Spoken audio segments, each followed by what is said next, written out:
Ashling's Holistic Health Show. I'm Aisling Fitzgibbon, holistic nutrition coach and occupational therapist. This show brings you the best tools and ideas for you to take your health into your own hands, your true place of power. And we are live. So thank you everyone for joining us today. I am here in my kitchen with Professor Paul Connett. Hi. Thanks for coming over to Ireland. It's a pleasure. Yeah, this is, you've been over quite a few times now, haven't you? Not recently, but over since the 1990s. I think Okay. I've been over about a dozen times. Okay, so for anyone who's watching today, can you introduce yourself for those who might not know you yet? Yes, I'm a retired professor of chemistry. I specialised in environmental chemistry and toxicology, and since 1985 I've been involved with waste management, which produced this book in 2013. It's called The Zero Waste Solution, Untrashing the Planet One Community at a Time. Now, I began that fighting incineration, but now I spend most of my time promoting zero waste for a sustainable society, for a circular economy. Mm-hmm. But back in 1996, I became involved in the fluoridation issue. I didn't want the issue. My wife, Ellen... What was your position? Because I know commonly most people think, fluoride is good for your teeth and it should be in the water. Yeah. Whilst I was campaigning against incineration, I must have had 3 or 4 people from different places. Somebody from Spokane, Washington, somebody from Ontario, Mm-hmm. somebody in Ohio, all asking me to get involved with the fluoridation issue. I usually told them I was so busy I couldn't look at it, but Mm-hmm. at the back of my mind was that people are labelled Looney Tunes in the United States if they're opposed to fluoridation. Yeah. You know, Dr. Strangelove and so Mm-hmm. on. And the other side has made a meal out Mm-hmm. of denigrating opponents, insulting, personal attacks, not scientific but personal attacks. And I didn't want, as a professor of chemistry, to be attacked in that way. It was steering a pretty tough line trying to convince people that dioxin was bad for human beings, because at that time the incinerator industry and the chemical industry was trying very hard to persuade people that dioxin was terrible for animals, but somehow, through some magic, it was okay for human beings. So I didn't want to be stigmatized. But then someone came along that I couldn't say no to, and that was my wife. One afternoon she put a cup of tea on my desk and said, "Paul, would you read these?" and put some papers down there. I said, "What is it?" And she said, "Fluoridation." I said, "Take it away, these people are crazy." You know, I'd fallen for this brainwashing, and without having any evidence one way or the other. But then I started to read these papers, and the first thing that I found out was that the opponents of fluoridation had not confused fluorine, the element, and fluoride, the compound. Okay. Now, fluorine is the most reactive element in the periodic table, and of course everybody under the sun would be opposed to putting fluorine in the water. No, that was not it. Okay. It was fluoride, and fluoride to fluorine is what common salt is to chlorine. Chlorine is a reactive gas that can kill people, used in World War I, but by the time it's reacted with sodium and made salt, it's of course something you put on your potatoes. It's okay, it's safe. So there's a world of difference between the parent atom, very reactive, and the ion that it becomes when it combines with, in the case of fluorine, metal atoms. We get the fluoride ion. So they hadn't made that mistake. Then when I continued to reading, the second thing which really shocked me was the level of fluoride in mother's breast milk. Okay. Incredibly low. Very, very, very low. And I said then, and I say now, if in fact fluoride was good for children's teeth, good for anything, for the baby, where would you expect to find it? In baby's first meal, mother's milk. Yeah. But now the horrific news, I think, is that there's so low in mother's milk, so as long as the mother is breastfeeding their baby, the baby is protected from fluoride, at least over that period of breastfeeding. Yeah. But if the mother bottle feeds, as most parents do unfortunately in Ireland, they bottle feed, that baby is going to get over 100, maybe 200 times as much fluoride than nature intended. So Mother Nature protects the baby, water fluoridation removes that protection. And we've now seen the consequences.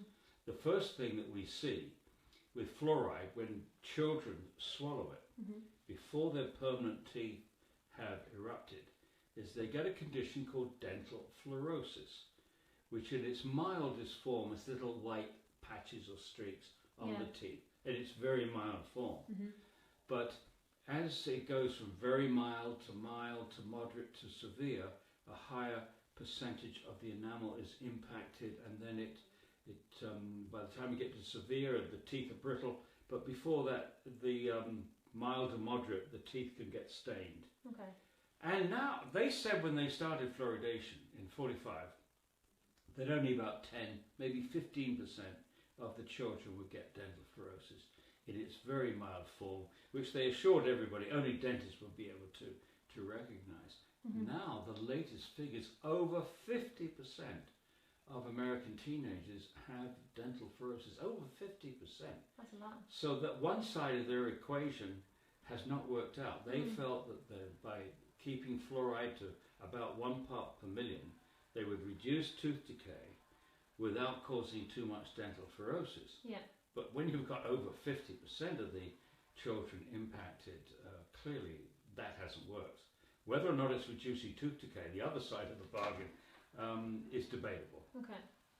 But, okay, so we could argue about the significance of having teeth that you don't want to reveal to your boyfriend on the first date or your girlfriend on the first date or whatever.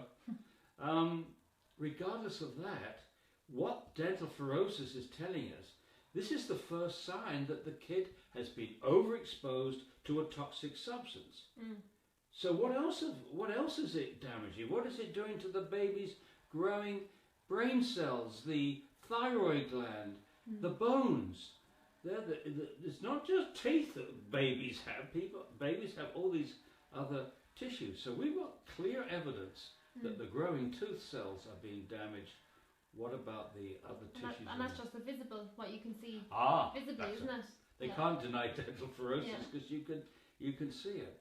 But no, you can't see some of the other things. But I think that's the key point that people should really understand, is that it's the fact that when it's put into the water, you can't control the level that people are receiving, because everyone drinks various amounts of water, people have different body sizes, ages, everything that goes with it. Absolutely. Let's say right away, this is a very bad medical practice, which we haven't done with any other medicine. Think about that. No other medicine, no other nutrient, in fact, has been put into the water supply. Yeah. I mean, you're not treating the water, you're using the water as a delivery system. And as far as medicine is concerned, it's a lousy delivery system, because once you put it in the water, you can't control how much water people drink. Some people drink a lot of water. Some people have to drink a lot of water. People that work outside on hot days on roofs and things like that. Military personnel, athletes drink a lot of water. People with diabetes drink a lot of water. Yeah. So one, you can't control the dose. Yeah. The second thing, once you put it in the water, it goes to everybody. You can't control who it goes to, which means it's going to go to sick people, it's going to go to people with poor nutrition, and it's going to go to people with poor kidney function, which the kidney gets rid of most of the, or at least half of the fluoride you take in each day. So if your kidney's impaired, it's going to accumulate in your bone faster, because the rest that the kidney does not excrete goes to the hard tissues, goes to the teeth, goes to the bones, goes to the pineal gland. Any calcifying tissue grabs fluoride like a magnet. Okay.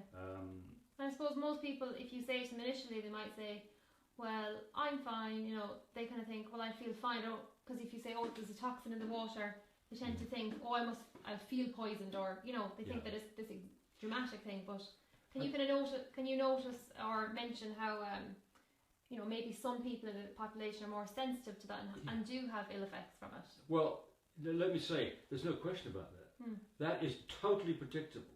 When you have a toxic substance, you have what is called a normal distribution of response. The response follows the bell-shaped curve.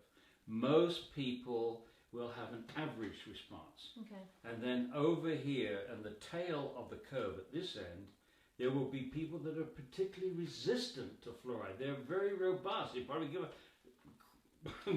busload of fluoride. I was going to use it everywhere. Yeah, a busload of fluoride, and they wouldn't feel it. But then at this end of the curve, the low end of where the people are very sensitive to fluoride, you would expect that for any toxic substance. So you would expect a small percentage of the population to be sensitive to fluoride. And sure enough, there are people out there that claim that when they drink fluoride or exposed to fluoride, there's no fluoride here, by the way. Yeah, I know that. Then they get headaches, they get rashes, stomach disorders, tiredness. Some people experience tiredness, fatigue not relieved by sleep, aching joints. Yeah.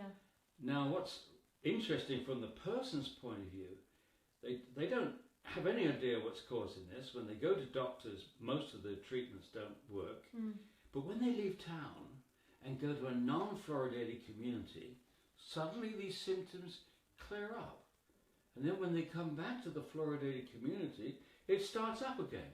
And this goes backwards and forwards. They're like little barometers measuring pressure. They know when they're being exposed to fluoride. Yeah, I've heard that from a number of people. Yeah. And that was how I found out about myself, because I was affected, again with the fatigue and getting depression and all these kind of things. And then I went to a nutritionist in England, and she said, are you aware that they're putting the fluoride into your drinking water, and that can affect your iodine levels if you have iodine deficiency and your thyroid and all these things. And she just said, can you just please get a filter to take it out? So that was the first I ever heard. I never knew that we had fluoride in the water. Yeah, most people don't. And then I thought, I got better, and I thought, I'll just leave it at that. And then we ended up having this lady come over to Tralee, and we gave some health talks in different hotels around. And she kept saying, it's very important that you get fluoride out of Irish drinking water.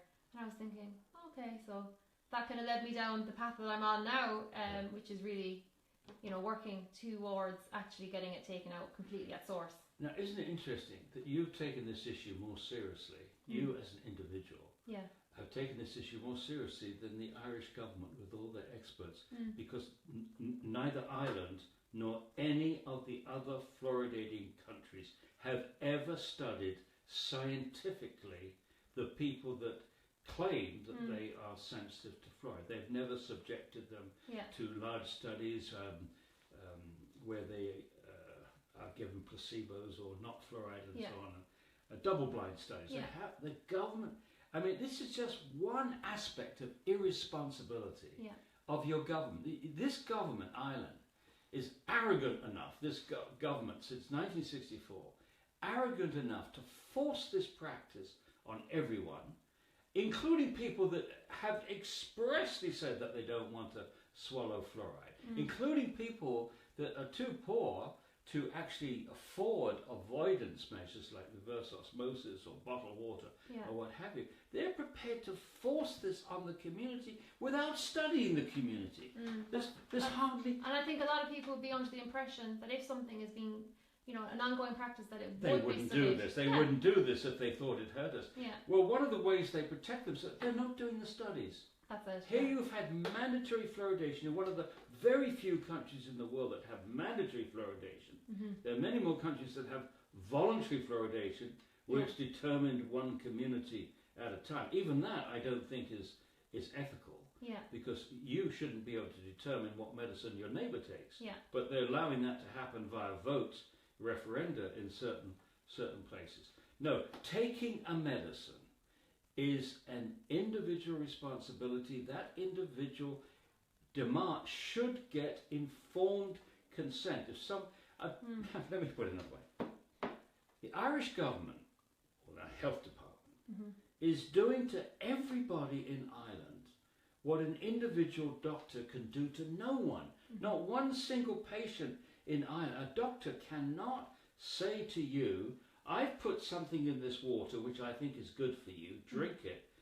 And you say, I don't want to drink that. You say, and then the doctor says, drink it. Don't come to my surgery if you won't drink this. It puts any pressure on you to take this medicine. He or she could lose their license. Yeah. And yet the government's doing this to everybody every day. It's absolutely irresponsible, utterly arrogant, Yeah. and in my view, reckless. Now we know that what we're dealing with is a very toxic substance. But I think that for the most part, people are, well, they're either aware that it's in the water, but they're unaware of any of this. They don't know the story because, you know, we're told in schools, and I know people have come to me and they said in this science books and stuff, they're like, fluoride is good for your teeth. So from a very young age, people have this belief system basically put into them.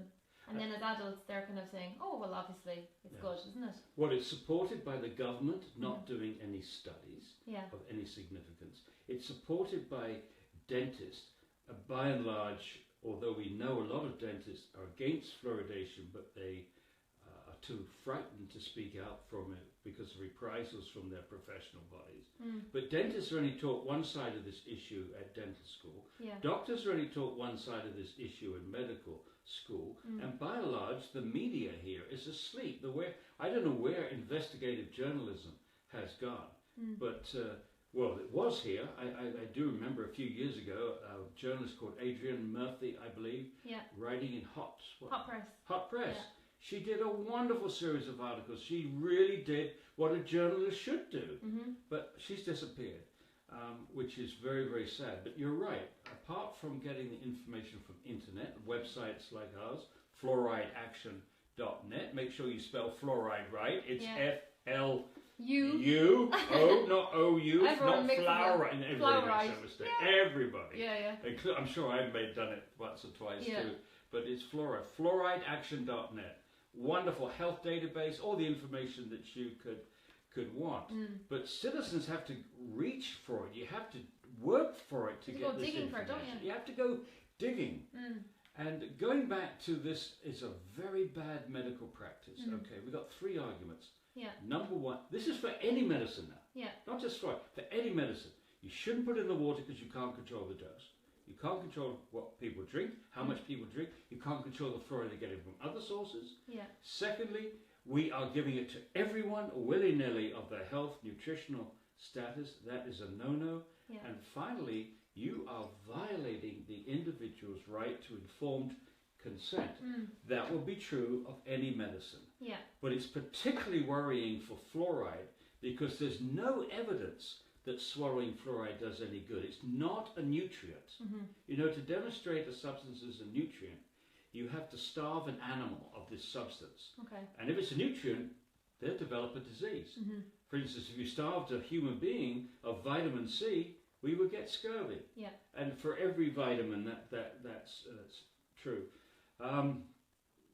But they've never shown that for fluoride. And remarkably, from an evolutionary point of view, it's remarkable that although fluoride was freely available during evolution, there's plenty of fluoride in the sea, 1.4 parts per million. By the time you get to mammals, number one, there's very little fluoride in mother's milk. And secondly, there's no molecule in the body which contains fluoride. Other than if you get fluoride in the bone, yes, you'll have fluoride in the bone, it will form fluoroapatite crystals. But in the working part of our tissues, there's no substance, no protein, no nucleic acid, no metabolite, nothing in there which has fluoride in it. And also there's no biochemical process which involves fluoride as a catalyst, as a helper of any kind. So there's no known use, no need for it. Physiological use for fluoride in the body. So right there, it's silly. It's silly. You've only got to have a minute risk, and we know that there is the dental fluorosis. So why would you risk dental fluorosis or anything else for that matter if it doesn't do any good to swallow it? That's the first thing. The second thing is that even the promoters admit that the predominant benefit of fluoride is topical. Works on the outside of the tooth, on the enamel, dead tissue if you like. It's an inorganic reaction between a mineral ion and mineral tissue.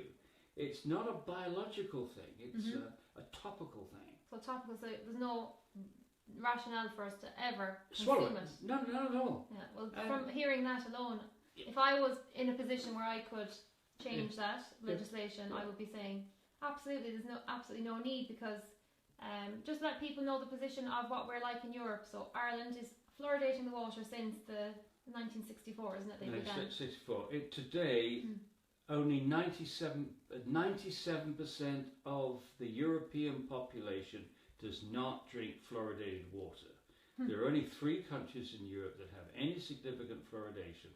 England at 10%, Spain maybe 10%, and Ireland 73% plus. And you're the only country in Europe that has mandatory fluoridation. You have to drink it. Okay. And again, I would think by now anybody with common sense out there that's been listening to what we're saying is to say, well, it's sheer lunacy, isn't it, to force people to drink this with fluoride in it when it doesn't do any good in the body. It works topically. Therefore, if you want fluoride, you can have it. If you want, you get fluoridated toothpaste and brush it on your teeth. Yeah. The only problem with that is you've got to make sure the kids don't swallow it. I haven't used fluoridated toothpaste for 21 years. Ever since I got involved, I have not used fluoridated toothpaste. But definitely it's more rational, makes more sense that if you want fluoride, brush it on your teeth and spit it out. This way you avoid exposing all your other tissues to this toxic substance, and you're not forcing it on people that don't want it. So it's ethical and it makes common sense. And also, can you let people know about, because you were sharing at the talk in Galway about the very good practices that are being done in both Scotland and the other, was it Denmark? Denmark, yes. Well, obviously, here's the interesting thing. I said already that 97% of the European population is not drinking fluoridated water. However, when you look at the rates that tooth decay is coming down in 12-year-olds, it's coming down in nearly every country. Yeah. The tooth decay with standard of living. Tooth decay is a function of poverty, not fluoride. So as the standard of living gets better, tooth decay gets less. Anyway, if you look at the rates that tooth decay has been coming down in 12-year-olds, which is monitored by the World Health Organization, from the 60s to the present, it's coming down as fast, if not faster, in the non-fluoridated countries than the fluoridated ones. That's very powerful, because I think that's the whole argument is resting on, oh well, we can't take it out because X amount of people will have this, will have loads of dental problems, end up in hospital, and all these scarce, all these very scarce stories that I suppose for us as citizens we're like, we know that that's kind of a spin, but I think if you're in a position when you're in government, they really push on that, and they kind of make people frightened, and to see if there's any other solution other than just putting this into the water. Like what are other, so you can instead of the Irish government putting a lot of money into the health experts and doing these sham reports, the bogus reports like the Fluoridation Forum from 2002, absolute propaganda nonsense. But instead of putting all that money, taxpayers' money into that, they should put some money into finding out what these other countries are doing that are getting this better teeth than Ireland, without forcing fluoride on people. And there's 2 I would draw particular attention to. One is Scotland, because Scotland is not allowed to fluoridate. There was a law case there where the judge did not conclude that any harm had been caused, but he did accept the argument that this particular person that appealed to the court should not have it forced upon them. So you can't force fluoridation in Scotland. Okay, what they've done over the last 10 years is a program called the Child Smile Program. And in this program, it's very simple. The earliest that a child goes to school, kindergarten or the first lesson is to teach them how to brush their teeth, and to also teach the kids and their parents. The parents are involved in the program. They are taught better diet, get away from all those sugared soft drinks, pop and stuff, candy and all the other stuff between meals. So they learn how to brush their teeth, and they learn how to eat properly. Because tooth decay is a function of poor diet and poor education. And you put everything together, it's also a function of income levels. You get more tooth decay in low income areas. So they have got a program which works in low income areas. And in fact, they have saved 50%, a reduction in the expenses of their child program by 50%.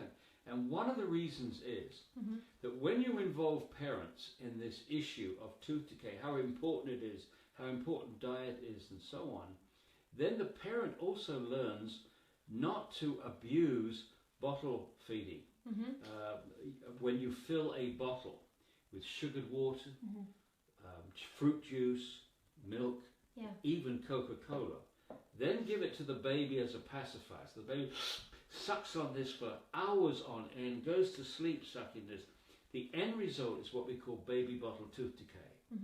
And what you see is that the top teeth are rotted down to the gums, rotted down to the milk teeth, rotted down to the gums. But if you look carefully, the bottom teeth are hardly touched. And you know it's baby bottle tooth decay because the tongue, the baby's tongue, actually protects the bottom teeth, not the top teeth. So whatever sugar's in the mouth produces the acid which dissolves the teeth, literally dissolves the teeth. Now, that is very expensive to correct. When you have to take baby teeth out under anesthesia, it's very traumatic for the young child and it's very expensive for the system. So if you could reduce, any way to reduce baby bottle tooth decay, then you will dramatically reduce your costs of the program, which is exactly what they've done in Scotland, with remarkable results. I think the percentage of children without any caries at all is dramatically increasing for both 5-year-olds and 12-year-olds in Scotland, according to government data. So they're very happy with it. So it's, as you were saying, that the line education, not fluoridation. Education, not fluoridation. That should be our slogan. Answer, isn't it? Education, not fluoridation. And there is, people say, oh, won't they be expensive? That's the first thing, isn't it? Yeah. But actually, no. This is the best investment that the government can make to educate, to fight sugar consumption, etc., to lower tooth decay. Because if you do that, you're also fighting obesity, obesity, diabetes, and all the other complications. This is a huge cost to the health system right now. We're getting teenagers with type 2 diabetes from overexposure to sugar.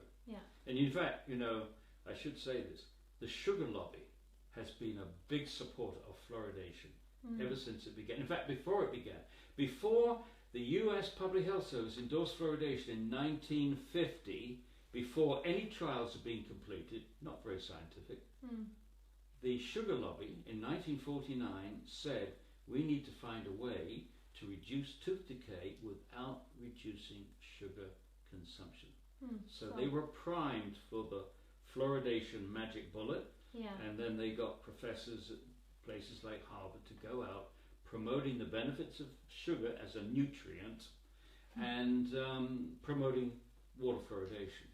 So when you kind of put the whole thing into context, it makes sense, as to how this practice has kind of is so deeply ingrained and has been, there's resistance, I suppose, from many levels for it to not come out, because it's really just, for me, when you're kind of spelling it out like that, instead of actually addressing a root cause and educating people from very young about diet and proper oral hygiene and all these things, it's almost like, oh, don't bother about that, just throw the stuff into the water and our job is done, almost kind of just to put a little sticky tape onto it, just not to address it really. Exactly. And this is our societies, our modern industrialized societies keep making the same mistake. They operate at the wrong end of the process.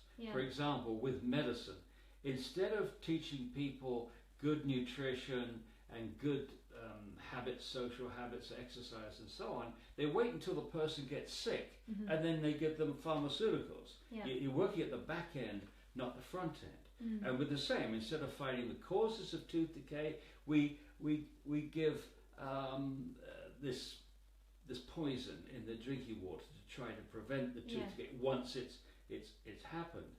So you say with crime, most of the people in American prisons are there because of drugs.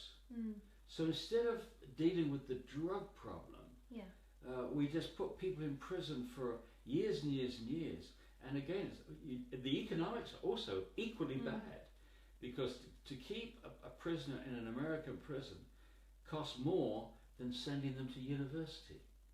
So if we put our emphasis at the beginning of the program, beginning of the problem, fought drugs, made drugs legal, in fact, in some cases, which we're slowly doing with marijuana, then we'll see the prison population go down and educate people, not throw them in prison and waste them, but try to give them an education. And so again and again, get to the front end of the problem. Which brings me to this book. The zero waste. This is the other issue I've been involved with. This one for 32 years. This one has taken me now to 65 different countries, all told, including the United States and Canada. And here, the zero waste message is get to the right to the beginning. The first step to zero waste is source separation. These 10 things. Instead of mixing everything together, which produces waste, when you mix everything together, you get waste. If you separate, you've got resources. And then, instead of asking the irrational question, what do we do with waste, which produces two horrible solutions, landfilling and incineration, you say source separation. Now we can deal with the paper, the cardboard, the metals, the glass, with recycling, and the food and the yard trimmings, the organic waste, we can deal with that with composting. But to do that, you've got to separate, and particularly for composting. If you're going to use the composting in agriculture and complete that cycle of food to plants to food to plants and so on, you've got to have it clean. You can't give the farmers dirty compost. And I think more than anything else, the message to Ireland is composting, and use the composting to support organic agriculture. Let's have Ireland be the first country which goes completely organic. No to pesticides, no to GMOs, and yes to composting, and yes to zero waste. Absolutely, and for me that's the answer, isn't it? Because it's really because I think it's very important for people to realise that in your work, it's not just you're not just a person who's against fluoridation. Your whole kind of philosophy really is, protecting the environment and actually looking at things from a root cause, being able to protecting health, protecting the environment. We want clean water, safe water. We want clean food, safe food. We want sustainability, which is much of what zero waste is about. Is a stepping stone to sustainability, and it begins with everybody. But by the time you get to the last few steps of the 10 steps to zero waste, we want our very brightest minds saying to industry, look, if we can't reuse it, if we can't recycle it, if we can't compost it, you, industry, shouldn't be making it. So waste is a design problem. We need redesign. So for the community, it's the 3 R's: reduce, reuse, recycle, and compost. And for industry, it's redesign. The bad packaging, the bad products, the built-in obsolescence, all that stuff. So we need to involve our professors, our students, and our industrial designers for the ultimate solution. That's amazing. And also, there was a documentary, wasn't there? You were starring about this with Jeremy Irons. Yes, Jeremy Irons. Yeah, can let people know about that? Yes, Jeremy Irons wrote the foreword to this book, but he also hosted the movie Trashed, where he goes around the world. I mean, he goes to so many different countries: Lebanon with a landfill, Finland with an incinerator, France with an incinerator, England with landfills, and then towards the end, or also to the oceans where we're putting so much plastic. And then at the end, he ends up in San Francisco, which is one of the leading cities in the world for zero waste. They're up to 80% diversion from landfill without using incineration with this zero waste strategy. 80%, and that's a city of nearly 1 million people. So that's Jeremy Irons, and I felt that this book was like, you see the movie and you get shocked and you get depressed, and then you read this book to get rejuvenated, to get the positive. This is very positive. This is yes to everything. Yes, yes, yes. And I've called the book The Zero Waste Solution, Untrashing the Planet One Community at a time. This is something that we can do locally. We don't have to wait, in our case, for the federal government to move or the state governments to move. This is something communities can do. And yes, there are ways that the local government and the federal government can help, but you can start with people, you can start in communities. In Italy now we have over 1,000 communities getting 70% recycling and composting. We have over 300 getting 80%, and some even over 90%, and doing it very quickly because it saves money, it creates jobs. There is no resistance from the local populations because it's a very good thing, and it fits in with a lot of other good things which happen at the local level. Or local production of energy, slow food, producing your food within 70 kilometers of your home, and taking a pride in your community. So many of these Italian cities, they're proud of their olive oil, they're proud of their wine, they're proud of their cooking, they're proud of their history, the castles and things. And all of that pertains to Ireland too. Absolutely. So that really fits in with here, because I think people are, we're renowned for a country that's so beautiful, and it really is. It's about seeing what we can do as individuals to make that better going into the future. Yeah, absolutely. And for an activist, it's so good to say yes to something. I mean, I've experienced saying no to incineration, no to landfills, no to fluoridation.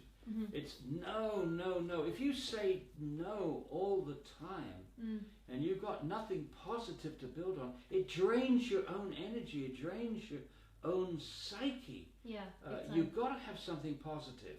So that's my life. My life is no to fluoridation, but yes to zero waste, and yes to sustainability. So well, I feel even within the no to fluoridation, I think it's positive because you're not just saying no and then walking off.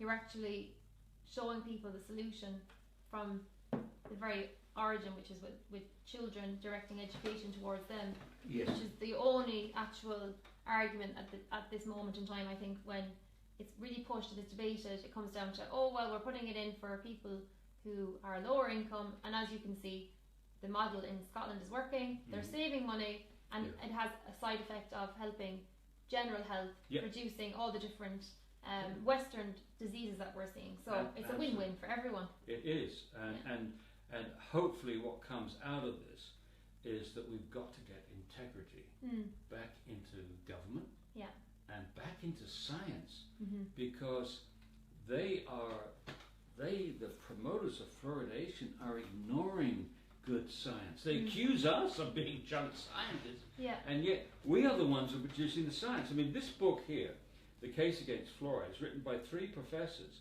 a retired professor of chemistry, me, retired professor of physics, James Beck, from Calgary in Canada, and a retired professor of biology from Scotland, Spedding Micklem. So retired professor of chemistry, physics and biology. We looked at this. We made all the arguments transparent. We've documented everything, 80 pages of references. This has been out for 7 years. The Irish government, no fluoridating government, no promoter of fluoridation has yet to come back with a written response to the book or the arguments within that book. They just are ignoring it. They're working backwards. They've got this mentality which says, first of all, it's a belief system. We believe that fluoridation is good. We believe that fluoridation is safe and effective. It's as if it was something in the Bible. We believe it's safe and effective, safe and effective, safe and effective. And it's become almost like a sacred thing in their policies. This is when policy is king, science becomes a slave. And so what they're doing now is to work backwards. This policy must remain. Therefore, if this scientific study comes along and says there's harm, it's a junk study. If this scientist comes along and says this is a bad practice, then this person is a junk scientist. If a doctor says it's a bad practice, or a dentist, we must do something with it, strike them off the, get rid of them. Get rid of them. I mean, it's so clear when you've been involved with this, as I have for 21 years and been trying to communicate the science all the time. Science, science, science. I've eschewed all the conspiracies. No, just look at the science. And you get these responses which are anti-science. It's very frustrating. And these are supposed to be working for us. Let me give you, bureaucrats should not be spinning, right? People in the health department or experts that they appoint should not be spinning the data. But I have seen in person and also seen in videos and so on, dentists holding up pictures of baby bottle tooth decay and saying, this is what will happen if you don't fluoridate. The dreadful teeth, dreadful teeth. Yeah. And yet, they should know that there's no difference in the rates of baby bottle tooth decay between fluoridated and non-fluoridated communities. Yeah. The difference is between wealthy communities and poor communities. Yeah. When the low-income families, that's where you get baby bottle tooth decay, not when you've not got fluoride. So that is dishonest, and it's being used by bureaucrats. In Queensland, before the Parliament voted for mandatory fluoridation in Queensland, thank God they've stopped now, they sent out a postcard to every MP before the vote, and on that it showed a picture of teeth from someone who's come from a fluoridated community, perfect teeth. Then someone who's come from a non-fluoridated community, dreadful teeth. Oh my gosh, dreadful teeth. And when you look at it, it's baby bottle tooth decay. So that puts the fear into people then. Queensland Health, that's the bureaucracy. Fear tactics. Yeah, absolutely fear tactics. Yeah. And no rule. I mean, if they were a group that was for fluoridated water, like us, we're against fluoridated water, they're for fluoridated. If it was for them, you just dismiss it as propaganda and maybe what you would expect in a campaign. But when it's coming from the government, where the officials are paid by the taxpayers to give objective information to decision makers, that is disgusting. It's very bad. Now, I don't want to leave this discussion without telling you about the latest information on fluoride's neurotoxicity. Oh yeah. It's very clear now that fluoride damages the brain. We've got over 300, going back to the baby's growing brain cells are at stake. We have over 300 animal and human studies that indicate that fluoride can enter the brain, damage the brain, impact various known processes in the brain. And from the human point of view, the scary thing is we have 51 out of 58 studies, 51 out of 58, that have shown an association between exposure to fluoride and lowered IQ in children. So we're talking about their mental development, the children's mental development, their abilities to handle education, etc., is being lowered by fluoride. And not at, as the promoters claim, at very high levels, actually quite low levels. In one well-conducted Chinese study, we calculate that 1.4 milligrams a day lowered the IQ of those children by 5 IQ points. 1.4 milligrams per day. In the Irish context, a child would get more than 1.4 milligrams by drinking 2 litres of water. And we encourage kids to drink a lot of water. But that's not the end of the story, because those children are also getting fluoride from toothpaste. They're getting fluoride from drinking tea. They're getting fluoride from pollution if they live near various factories.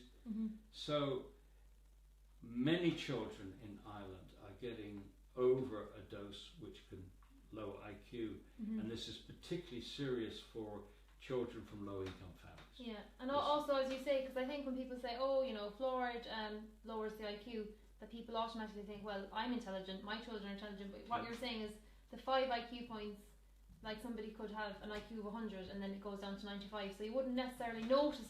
That's you know, right. That's it's not going to be a huge obvious A parent thing, wouldn't notice you know? it. If you had 2 children, one had an IQ of 100, the other one had 95, you wouldn't notice them. Yeah. And same with the school teacher, you wouldn't notice it. Yeah. But this is again the dreadful aspect of the normal distribution. Yeah. You don't see much of an impact on the average person, but it's the 2 tails.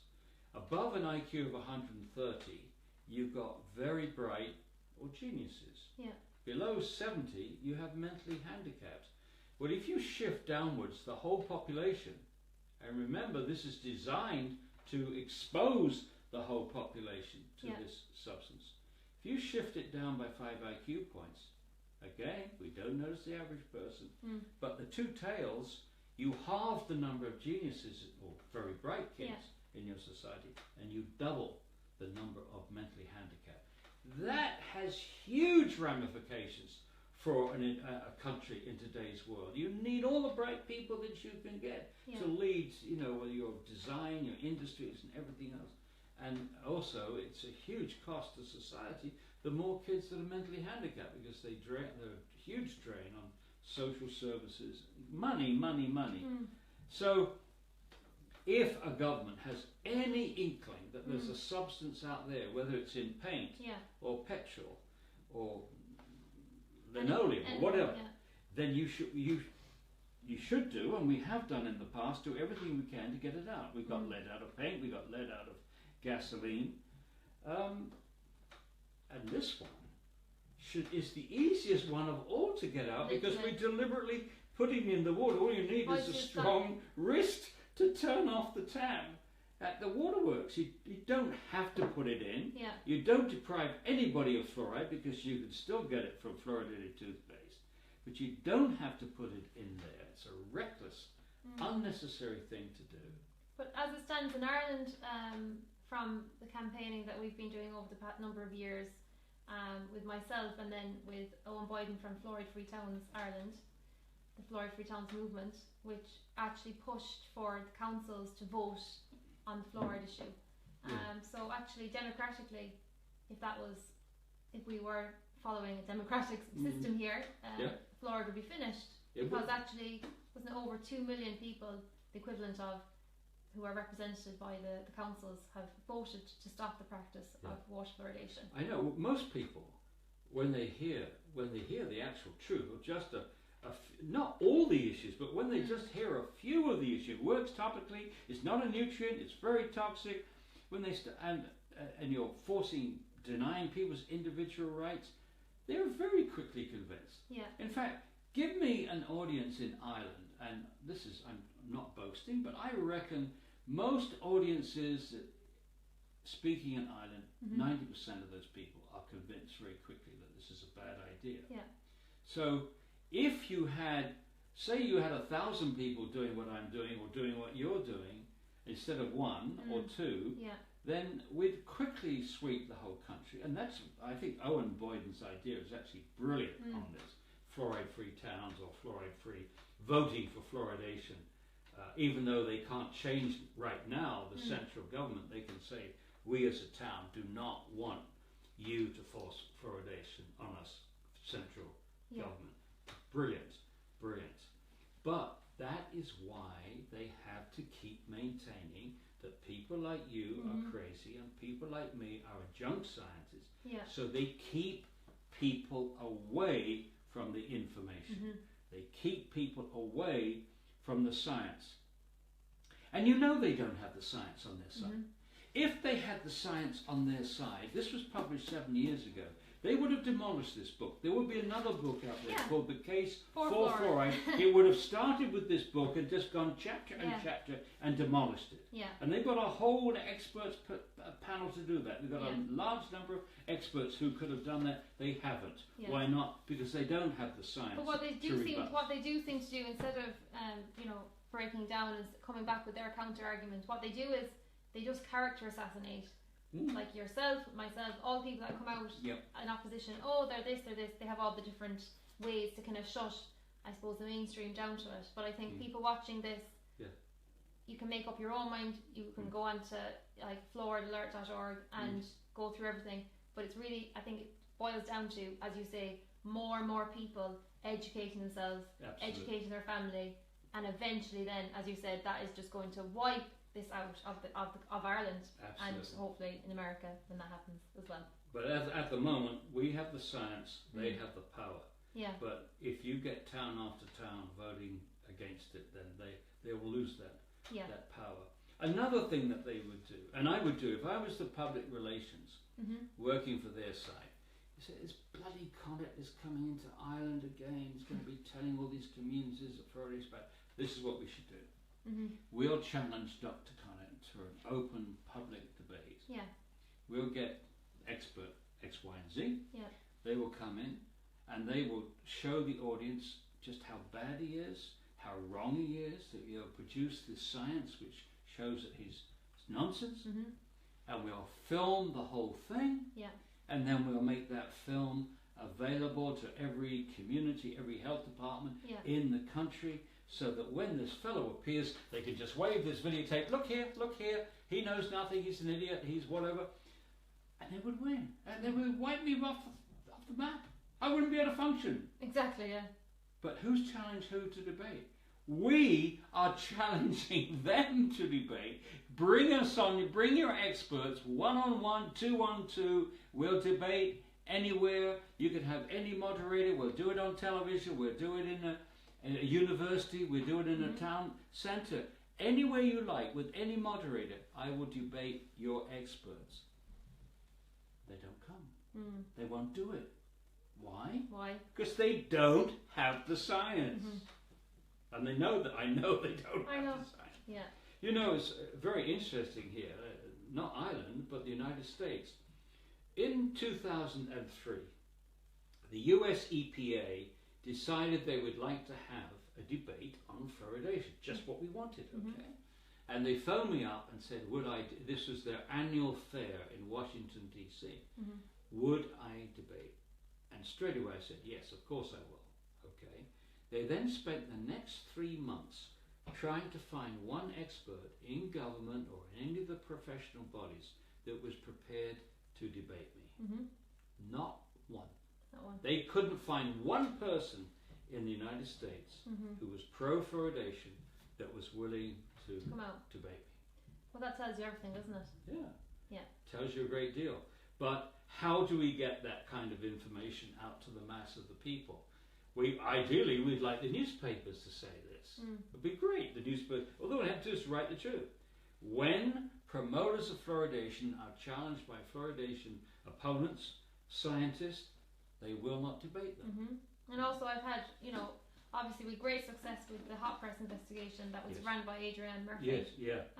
And that was challenging for them to do that because most of the mainstream publications, they get a lot of flack, and I've had loads of articles written at the height of the campaign, and journalists were writing through articles, and then they would contact me and say it's not being allowed. Not being allowed. Yeah. Not being allowed. Not being allowed. Well, puts a shudder, doesn't it, down your backbone when you hear in a free society that journalists are not allowed to write on something.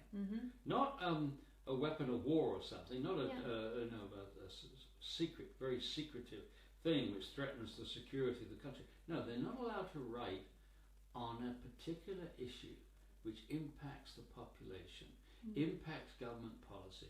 That is very worrying. It's also very worrying when dentists tell us that they're opposed fluoridation, but don't dare to speak up against it in public. I've heard that from a lot of dentists. Yeah. So you know what I think people are probably sensing by now, that we are talking in a free country. We're talking in a free country. We're talking in a country where people died to make this a free country. Get rid of English control. Yeah, they died for that. We honour them. And yet here we are today accepting huge infringements on that freedom. In the press, freedom of the press is gone on fluoridation. Freedom of dentistry as a profession, you're not allowed to speak against a particular policy, as if it's some kind of religious requirement. Same as doctors too. We get some indication that doctors are in trouble if they talk out against health policy. Yeah. So where do people lie? So what would you recommend? I think you should do exactly what you're doing here. We need a free island campaign. Yeah. Free island. And people would puzzle. What do you mean free island? Of course, we're free already. Why have you got a campaign for free island? And your answer is because it's not complete freedom. We're in chains when it comes to fluoridation. We are in chains when it comes to fluoridation. But that wouldn't be on your poster. Your poster has free island, and then underneath you'd have your symbol. You know, that lovely F. I have upstairs the F. The F with the slash through it. It's brilliant. F with a slash through it. So then the next thing that people do when they see these big posters or leaflets, whatever, they say, well, what's that mean? What's the F here? What is it? The F. And then they say, it's fluoride. Oh, fluoride. What's that about? Fluoridation, water fluoridation. And eventually you can give them the complete message, which is free island, education, not fluoridation. And then the mystery will be solved. So we're going to tease people with why we need a free island campaign long after Ireland officially got its freedom. Yeah. That'd be great. Yeah, absolutely. Okay. So brilliant. So thanks so much for your time, and I'm just going to come over here to the phone so we can wrap it up. Yes. So thanks very much everyone for joining, and everyone who joins afterwards. Paul is going to be heading off now. You're off to Skibbereen. Yeah. So if anyone is in Skibbereen, or you have any friends or family, you could maybe encourage them to come out to see Paul and Declan. Waugh. He's a scientist from Cork, and he's going to be basically putting his case with Paul as well. So that's in Skibbereen. I'll put up the details anyway later. June 15th. Which is tomorrow night, Yeah, and June 16th I'm down in Cork talking about zero waste at the Cobe Centre, I think COBH. And they're considering going zero waste. Oh yeah, very good. Cobe. And then on June 18th I should be up in Dingle. Oh yeah. Kerry. Yeah. Dingle, Kerry, for another talk about fluoridation. Yeah. And then June 20th in some park I should be talking about the Poolbeg incinerator, the one that's just recently had the accident. Oh yeah. I fought that incinerator. You asked me when I've been to Ireland. I came to Ireland many times, helping John Gormley try to fight stopping that incinerator, and sadly we were unsuccessful. But now people are going to see that what we said was right, that it's a very expensive operation. It doesn't get rid of landfills. You still have the ash. It's complicated machinery. You often get accidents, and meanwhile you're putting very toxic substances in the drinking water, into the air, not the drinking water. And to all that, all those efforts that went into that, money, political clout, etc., you'll be no closer to sustainability after 25 years than you are now. In other words, even if you make incineration safe, you would never make it sensible. Yeah. We shouldn't be trying to perfect the art of destroying materials, finite resources. We should stop making packaging and products that have to be destroyed. Yeah. Zero waste. So that's in Dublin in the evening, 7 o'clock. It's out in the open. I think if you go to the internet, you'll find out where it is. Yeah, brilliant. All right, so thanks everyone for joining, and we will see you again very soon. Finish.